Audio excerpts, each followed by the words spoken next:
नमस्कार दोस्तों, मैं राहुल दांगी स्वागत करता हूं आपके अपने YouTube चैनल एमपी किसान पुत्र में। दोस्तों, मध्य प्रदेश के लगभग सभी क्षेत्रों में सोयाबीन की बोनी का कार्य पूर्ण हो चुका है और मैं आशा करता हूं कि आप सभी किसान भाइयों की बोनी भी अच्छी तरीके से बढ़िया से खेतों में जम गई हो। आपका जो सोयाबीन है वो पूर्ण रूप से उगकर तैयार हो चुका है। तो दोस्तों, अब जो आपकी अगली प्रोसेस रहने वाली है वो है कि खरपतवार को हम किस तरीके से नियंत्रित करें जिससे कि हमारा सोयाबीन भी उससे इफ़ेक्टिव ना हो और जो खरपतवार है वो भी पूर्ण रूप से नियंत्रित हो जाए। बहुत से किसान भाइयों ने प्री एमर्जेंट खरपतवार नाशक दवाइयों का भी स्प्रे कर दिया है, जो कि 72 घंटे के अंदर करना रहता है। अगर आप इसका बेस्ट रिजल्ट देखना चाहते हैं, लेना चाहते हैं, तो वो आपको 32 से 48 घंटे के अंदर आप इसका अगर स्प्रे करते हैं तब आपको इसका काफ़ी अच्छा रिजल्ट देखने को मिल जाएगा। तो ये तो हो गई प्री एमर्जेंट खरपतवार नाशक दवाइयों की बात, जो कि इसका काम लगभग समाप्त हो चुका है, क्योंकि सभी क्षेत्रों में सोयाबीन कहीं 8 दिन की कहीं 10 दिन की हो चुकी है।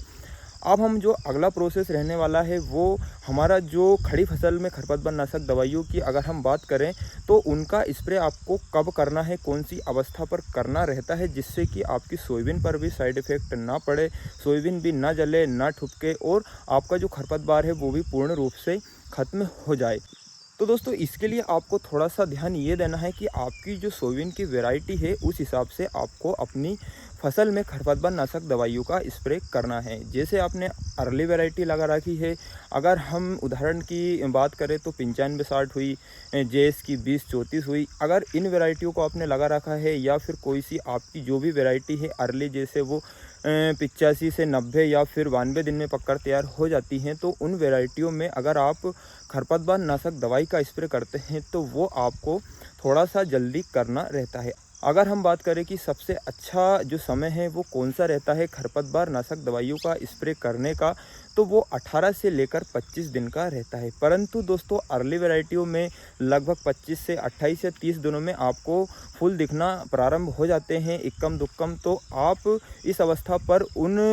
जो सोयाबीन की वैरायटियां हैं उनमें अगर आप खरपतवार नाशक दवाइयों का स्प्रे करते हैं तो थोड़ा सा आपको वहां पर फूल की संख्या में कमी देखने को मिलेगी, क्योंकि पौधा पूर्ण रूप से स्वस्थ नहीं हो पाता है।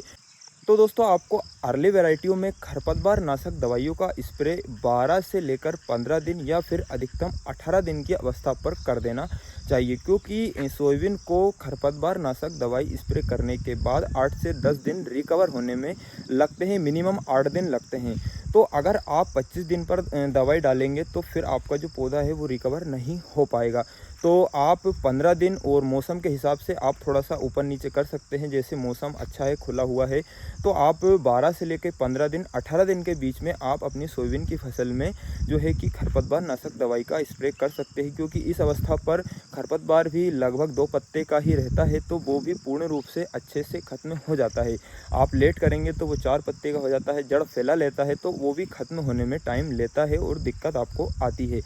वहीं अगर हम लेड वैरायटियों की बात करें तो लेड वैरायटियों में जैसे 1135 हो गई, जेएस की 2172 हो गई, और भी कई सारी लेड वैरायटियां हैं जिनमें अगर हम खरपतवार नाशक दवाई का स्प्रे की बात करें तो आप इनमें 18 से लेकर 25 दिन पर ही करें, क्योंकि इन वैरायटियों में जो फूल हैं वो लगभग 35 दिन की अवस्था से लगभग आपको दिखना स्टार्ट हो जाते हैं, जो कि 40 से 42, 45, अधिकतम 45 दिन तक आपको फूल दिखाई देते हैं। तो मतलब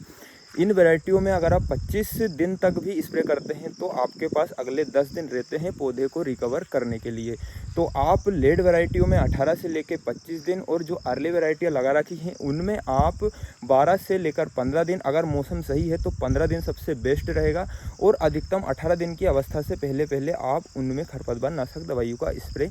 कर लीजिएगा। तो दोस्तों, अगली जो वीडियो आने वाली है हमारी वो खरपतवार नाशक दवाइयों के ऊपर ही आने वाली है। चौड़ी पत्ती, सकरी पत्ती, कॉम्बिनेशन वाली दवाई सभी के ऊपर आने वाली है। तो दोस्तों, वीडियो आपको कैसी लगी, जानकारी आपको कैसी लगी, हमें कमेंट करके ज़रूर बताइएगा। यदि आपने अभी तक हमारे चैनल को सब्सक्राइब नहीं किया है तो चैनल को सब्सक्राइब जरूर कर लीजिएगा।